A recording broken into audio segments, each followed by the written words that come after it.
वाले हैं सिख गुरुओं के बारे में या सिख साम्राज्य के बारे में, सिख गुरुओं के बारे में।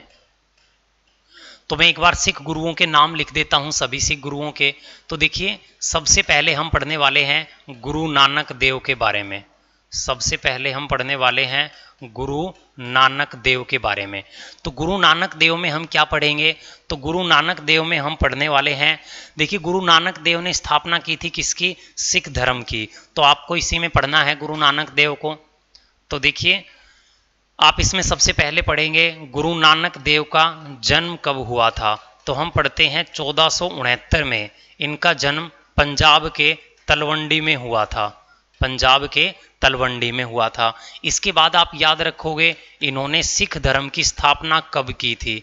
तो इनको जो आध्यात्मिक ज्ञान है वो 1496 में हुआ था, इसलिए 1496 में सिख धर्म की स्थापना मानी जाती है।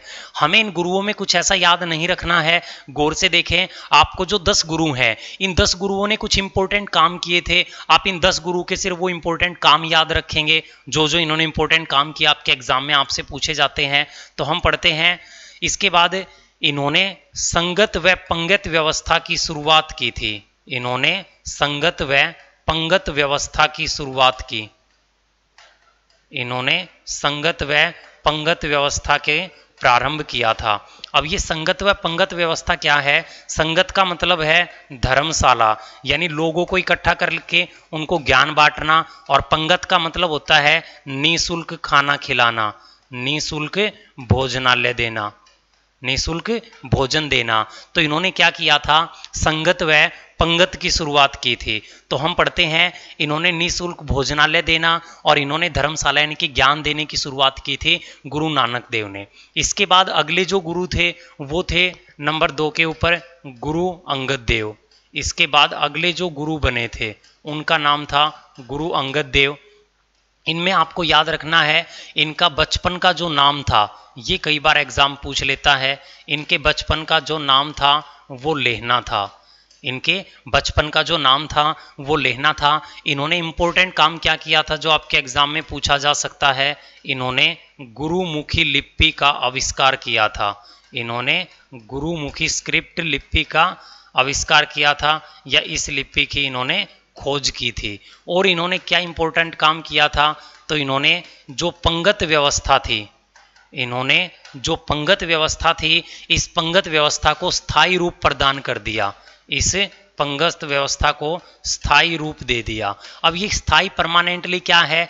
देखिए, निःशुल्क भोजन देने की शुरुआत तो गुरु नानक देव ने की थी, लेकिन हर रोज परमानेंट निःशुल्क भोजनालय दिया जाएगा, उसकी शुरुआत की थी गुरु अंगद देव ने। और गौर करें, उस दिन से लेके आज तक हर एक गुरुद्वारे के अंदर निःशुल्क भोजनालय मिलता है। और एक बड़े लेवल पे अमृतसर के स्वर्ण मंदिर गोल्डन टेम्पल में आज भी ये निःशुल्क भोजनालय दिया जाता है, जिसकी शुरुआत गुरु अंगद देव ने की थी।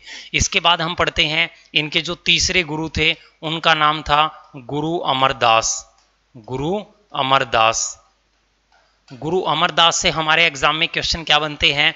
तो गुरु अमरदास ने क्या किया था? इन्होंने हिंदुओं से अलग होने के लिए, इन्होंने हिंदुओं से पृथक होने के लिए, इन्होंने हिंदुओं से पृथक होने के लिए अलग विवाह पद्धति चलाई थी। अलग विवाह पद्धति चलाई थी। अलग विवाह पद्धति चलाई थी जिसका नाम था लवन। तो इन्होंने लवन नामक अलग विवाह पद्धति चलाई थी। यानी आप लोगों को पता होगा, पंजाबी मूवी देखते हो या फिर पंजाबी सॉन्ग सुनते तो आपने देखा होगा हिंदुओं के विवाह अग्नि के चारों ओर फेरे लिए जाते हैं, लेकिन इनके विवाह गुरुद्वारे के अंदर होते हैं। ये गुरु ग्रंथ साहिब के चारों तरफ फेरे लेते हैं। तो हम पढ़ते हैं, इन्होंने अलग विवाह पद्धति चलाई जिसका नाम था लवन। इसके बाद हम पढ़ते हैं, इनकी एक बेटी थी जिसका विवाह, इनकी एक बेटी थी जिस बेटी का नाम था बीबी भानी। जिस बेटी का नाम था बीबी भानी, और इस बीबी भानी का विवाह किया गया था रामदास के साथ में। और ये मैंने इसलिए बताया है, रामदास ही चौथे गुरु हुए थे। तो हम पढ़ते हैं, नंबर 4 के ऊपर जो गुरु बने थे वो थे गुरु रामदास, और गुरु रामदास नंबर 4 पे गुरु बने थे। अब देखिए, गुरु रामदास में एक क्वेश्चन ये बनता जो मैं पहले से पढ़ा चुका हूं 1577 के अंदर गुरु रामदास को 1577 में गुरु रामदास को 500 बीघा जमीन दान में मिली थी। गुरु रामदास को 500 बीघा जमीन दान में मिली थी। 500 बीघा जमीन दान में मिली थी और इसी जमीन के ऊपर अमृतसर जलाशय खुदवाया गया था। इसी जमीन पर अमृतसर जलाशय बना था और इसी अमृतसर जलाशय के बीच में स्वर्ण मंदिर बना था और वहीं पे अमृतसर शहर बसा था। आप गौर से देखिए इस क्वेश्चन में डाउट क्या है आपकी पुस्तकों में, कई पुस्तक में लिखा होता अमरदास को जमीन मिली, कई पुस्तकों में लिखा होता रामदास को मिली। तो गौर से सुने, ना जमीन अमरदास को मिली ना रामदास को, ये जमीन बीबी भानी को मिली थी जो अमरदास की बेटी थी, रामदास की वाइफ थी, इसलिए इसको रामदास में बताया जाता है कि गुरु रामदास को ये जमीन मिली थी। इसी जमीन पे अमृतसर नामक एक झील बनवाई थी, उस झील के चारों तरफ अमृतसर शहर बसा था, उसी झील के बीचों बीच स्वर्ण मंदिर बना था। इस गुरु ने क्या किया, अपने अंतिम दिनों में अपने तीसरे बेटे को गुरु का पद दे दिया और वहीं से गुरु का पद पैतृक हो गया। यानी कि गुरु के पद अपने बेटे को देना ही गुरु का पद पैतृक यानी पीढ़ी के अंदर चल दिया था। इसके बाद हम पढ़ते हैं सिखों के 5वें गुरु के बारे में। इसके बाद हम पढ़ते हैं सिखों के 5वें गुरु जिनका नाम था गुरु अर्जुन देव। जिनका नाम था गुरु अर्जुन देव। गुरु अर्जुन देव में हम पढ़ते हैं सबसे पहले इस समय या इनके समय में गुरु का जो पद था ये गुरु का पद पैतृक हो गया। पैतृक का मतलब है डिसेंट हो गया, इसी वंश से हो गया। गुरु का पद पैतृक बन चुका था। इन्होंने एक पुस्तक लिखी थी, हाँ ये इंपॉर्टेंट क्वेश्चन बनता है यहाँ से। इन्होंने एक बुक लिखी थी जिस बुक को नाम था, इन्होंने एक पुस्तक लिखी थी जिसको आदि ग्रंथ बोला गया था। इन्होंने पुस्तक आदि ग्रंथ की रचना की थी और इसी आदि ग्रंथ को बाद में गुरु ग्रंथ साहिब बोला जाता है। इसी आदि ग्रंथ को गुरु ग्रंथ साहिब बोला जाता है। तो ये भी याद रखोगे गुरु ग्रंथ साहिब की। हाँ ये लाइन मैं फिर से लिखवा रहा हूँ जो आपको पहले से पढ़ा चुका हूँ। 1606 में इन्होंने खुसरो की सहायता की थी। इन्होंने खुसरो की हेल्प की थी जिसके उपलक्ष्य में जहांगीर ने इन्हें मृत्युदंड दे दिया था। जहांगीर ने इनकी हत्या कर दी थी, ये मैं आपको पहले से पढ़ा चुका हूं। इसके बाद हम पढ़ते हैं इन्होंने क्या किया था अमृतसर जलाशय के अंदर। इन्होंने अमृतसर जलाशय के अंदर स्वर्ण मंदिर का निर्माण किया था। स्वर्ण मंदिर का निर्माण किया था। अमृतसर जलाशय में इन्होंने स्वर्ण मंदिर का निर्माण किया। और हम पढ़ते हैं इन्होंने स्वर्ण मंदिर को पहले क्या बोला जाता था, हरमंदिर साहिब। इन्होंने हरमंदिर साहिब का निर्माण किया था। तो आप याद रखोगे अमृतसर में स्वर्ण मंदिर का निर्माण करवाया। हरमंदिर साहिब का निर्माण किसने करवाया था, गुरु अर्जुन देव ने। तो गुरु अर्जुन देव से आप ये क्वेश्चन जरूर याद रखेंगे। इसके बाद हम पढ़ते हैं नेक्स्ट गुरु, छठे गुरु जिनका नाम था गुरु हरगोविंद। गुरु हरगोविंद। गुरु हरगोविंद में क्वेश्चन ये बनेगा, गुरु हरगोविंद में यह अपने साथ 2 तलवार रखते थे। इसमें याद रखोगे यह अपने साथ 2 तलवार रखते थे। यह अपने साथ 2 तलवार रखते थे हमेशा, या सैनिकों के भेष में रहते थे। इसके बाद हम पढ़ते हैं इन्होंने अकाल तख्त का निर्माण करवाया। इन्होंने अकाल तख्त। ये अकाल तख्त क्या है तो गौर से सुन लीजिए। अकाल तख्त का मतलब है इन्होंने गुरु के बैठने के लिए गद्दी बनवाई थी जिसको अकाल तख्त बोला जाता है। अकाल तख्त का निर्माण करवाया। इसके बाद हम पढ़ते हैं गुरु हर्राय। इसके बाद हम पढ़ते हैं गुरु हर्राय जो नंबर 7 पे हैं, गुरु हर्राय। तो इसके बाद हम पढ़ेंगे गुरु हर्राय। इसमें पढ़ने का कुछ भी नहीं है, इसमें सिर्फ आप याद रखोगे इन्होंने दारा सिकोह को शिक्षा दी थी सिख धर्म की। इन्होंने दारा सिकोह आपको पढ़ा चुका हूं, दारा सिकोह को शिक्षा दी थी। इसके बाद हम पढ़ते हैं गुरु हरिकिशन। गुरु हरिकिशन। गुरु हरिकिशन में याद रखेंगे, इसमें सिर्फ ये याद रखेंगे, आपसे ये पूछ लिया जाता है एग्जाम में चेचक के कारण किस गुरु की डेथ हुई थी, तो आप याद रखोगे चेचक के कारण जो डेथ हुई थी वो गुरु हरिकिशन की हुई थी, ये आप याद रखोगे। इसके बाद हम पढ़ते हैं नंबर 9 पे गुरु तेंग बहादुर। इसके बाद हम पढ़ते हैं गुरु तेग बहादुर। और गुरु तेग बहादुर में आपको याद रखना है, पहले से पढ़ा चुका हूं, इस्लाम स्वीकार न करने पर, इस्लाम स्वीकार न करने पर, इस्लाम स्वीकार न करने पर इनको दिल्ली में फांसी की सजा दी गई। इनको दिल्ली में चांदनी चौक के पास, इनको दिल्ली में चांदनी चौक के पास फांसी की सजा दी गई। और जहां पे फांसी दी थी वहां पे आज गुरुद्वारा है जिसका नाम है शीशगंज गुरुद्वारा, जिसका नाम है शीशगंज गुरुद्वारा। और हम पढ़ते हैं जहां पे इनका दाह संस्कार किया गया था, अंतिम संस्कार हुआ था, वहां पे जो गुरुद्वारा है उसका नाम है रकाबगंज गुरुद्वारा, रकाबगंज गुरुद्वारा। अब देखिए मैंने ये लिखा है बोर्ड पे, जो 9वें गुरु हैं जिनका नाम है गुरु तेग बहादुर। तो गुरु तेग बहादुर को मैंने बताया था औरंगजेब ने 1575 के अंदर, 1675 में औरंगजेब ने इस्लाम स्वीकार न करने पर इनको 1675 में फांसी की सजा दी गई थी। तो हम पढ़ते हैं 1675 में इनको फांसी की सजा दी गई थी। अब देखिए इन्होंने इस्लाम धर्म स्वीकार नहीं किया और चांदनी चौक के पास इनका गला कटवा दिया गया, फांसी की सजा दी।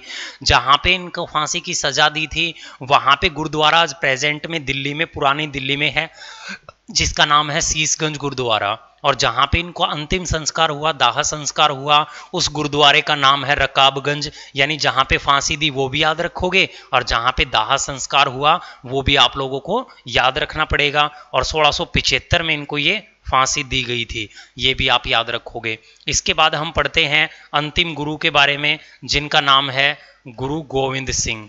अंतिम गुरु के बारे में पढ़ोगे जिनका नाम है गुरु गोविंद सिंह। हम पढ़ेंगे गुरु गोविंद सिंह के बारे में।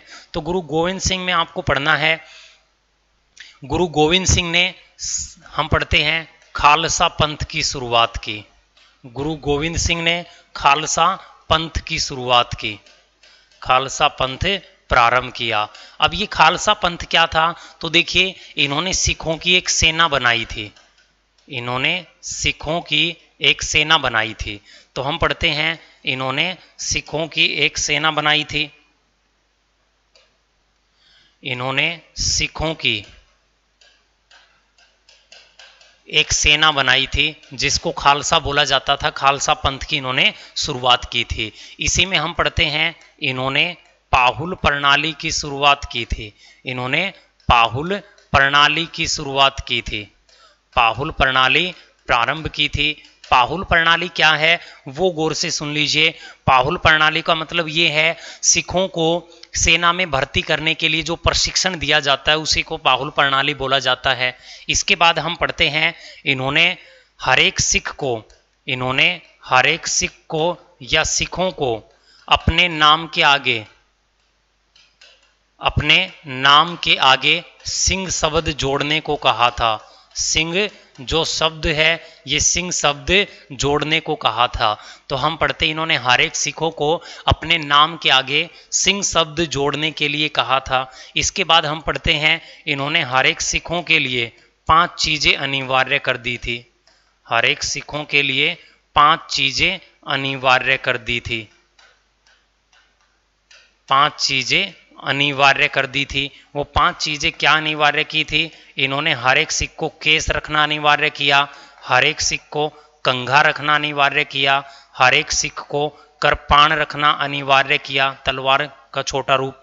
इन्होंने हर एक सिख को कड़ा पहनना अनिवार्य कर दिया और हर एक सिख के लिए कच्छा अनिवार्य कर दिया। तो हम पढ़ते हैं इन्होंने केस, कंघा, कृपाण, कड़ा और कच्छा, ये 5 ककार इन्होंने अनिवार्य कर दी। इसके बाद हम पढ़ते हैं इनके 2 बेटे थे, इनके 2 बेटे थे। एक बेटे का नाम था जोरावर सिंह। बेटे तो इनके 4 थे लेकिन जो जोरावर सिंह था, हम पढ़ते हैं जो जोरावर सिंह था, इनका एक बेटा जोरावर सिंह और एक बेटा इनका फतेह सिंह, इन दोनों बेटों को दीवार में चिनवा दिया गया। तो हम पढ़ते हैं इन दोनों बेटों को मुगल फौजदार, इन दोनों बेटों को एक मुगल फौजदार था जिसका नाम था वजीर खान। इस वजीर खान ने क्या करवाया, इस वजीर खान ने इन दोनों बेटों को दीवार में चिनवा दिया, इन दोनों बेटों को दीवार में चिनवा दिया। अब देखिए गौर से, तो मैंने ये बताया है गुरु गोविंद सिंह के 4 बेटे थे, जिनमें से 2 बेटे थे, एक का नाम जोरावर सिंह का था, एक का नाम फतेह सिंह था। इन दोनों बेटों को मुगल फौजदार वजीर खान, जो सरहिंद का फौजदार था पंजाब के, तो उन्होंने उनको दीवार में चिनवा दिया। तो हम पढ़ते इनको जीवित दीवार में चिनवा दिया, ये भी हम इसी में पढ़ते हैं। और हम ये भी पढ़ते हैं गुरु गोविंद सिंह की हत्या कर दी, 1708 में गुरु गोविंद सिंह की हत्या कर दी, गुरु गोविंद सिंह की हत्या कर दी गई, गुरु गोविंद सिंह की हत्या कर दी। और ये हत्या किसने की थी, ये हत्या की थी गुल खां नामक पठान ने, गुल खां नामक पठान ने गुरु गोविंद सिंह की हत्या कर दी थी गुल खां नामक पठान ने। अब देखिए ये थे आपके सिखों के 10 गुरु। इन 10 गुरुओं से आपके एग्जाम में जो भी क्वेश्चन बनते हैं, सारे के सारे क्वेश्चन हम यहाँ पर डिस्कस कर चुके हैं। एक बार फिर से बता देता हूँ मैं इसमें, गुरु गोविंद सिंह जिन्होंने खालसा पंथ प्रारंभ किया था। खालसा पंथ का मतलब होता है सिखों के लिए सेना रखना। इन्होंने पाहुल प्रणाली की शुरुआत की थी। पाहुल प्रणाली क्या होता है, तो देखिए पाहुल प्रणाली का मतलब ये है किसी को भी सिख बनाना या सिख धर्म के अंदर उसको लेके जाना, या फिर सिखों की सेना में भर्ती करने के लिए जो प्रशिक्षण दिया जाता है, वो पाहुल प्रणाली थी। इन्होंने सिखों को, हर एक सिख को अपने नाम के आगे सिंह शब्द जोड़ने को कहा। तो आपने देखा होगा जितने भी सिख हैं उनके नाम के आगे सिंह शब्द है, पुरुषों के आगे, महिलाओं के नाम के आगे कौर शब्द जुड़ता है। तो ये सब जोड़ने के लिए गुरु गोविंद सिंह ने कहा। इन्होंने सिखों के लिए 5 का कार्य अनिवार्य किया। हर एक सिख केस रखेगा, तो आपने देखा होगा हर एक सिख के केस लंबे होते हैं। हर एक सिख कंघा रखेगा। करपाण यानी कि एक छोटी सी तलवार, एक कटार होती है जो हर एक सिख अपने साथ में रखता है। हर एक सिख कड़ा पहनेगा और कच्छा पहनेगा। तो ये पांचों की पांचों चीज हर एक सिख के लिए अनिवार्य की थी। इसके बाद मैंने लिखा है इनके 2 बेटे जोरावर सिंह और फतेह सिंह को सरहिंद के मुगल फौजदार ने दीवार में चिनवा दिया था जीवित। और एक गुल खां नामक पठान ने क्या किया, गुरु गोविंद सिंह को ही मौत के घाट उतार दिया। यानी ये आपके 10 गुरु थे। अब मैं आपको बता दूं, ये आपका सिख कंप्लीट हो चुका। सिखों से आने वाले सारे क्वेश्चन हम डिस्कस कर चुके हैं। और आपको एक बात बता दूं, आपकी जो मेडिवल हिस्ट्री है, आपका जो मध्यकालीन इतिहास है, ये खत्म हो चुका है। मध्यकालीन इतिहास में जितने भी HSSC रिलेवेंट टॉपिक बनते हैं, टोटल की टोटल मैं आपको करवा चुका हूं। अब आपका काम है इनको अच्छे से पढ़ लीजिए। इनके नोट्स बनाना चाहो तो नोट्स बना लीजिए, बाकी नोट्स में मैं प्रोवाइड करवा दूंगा। तो देखिए आप इन सभी को पढ़ लीजिए अच्छे से। आपका मध्यकालीन इतिहास खत्म हो चुका है। आने वाली जो आपकी क्लास होगी, आने वाली क्लास में हम पढ़ने वाले हैं मॉडर्न हिस्ट्री, आधुनिक इतिहास। तो मैंने पहले की तरह कहा था हम मध्यकालीन इतिहास खत्म करेंगे, जो आज की क्लास में कर दिया है। आने वाली क्लास में हम पढ़ने वाले हैं आधुनिक इतिहास के बारे में।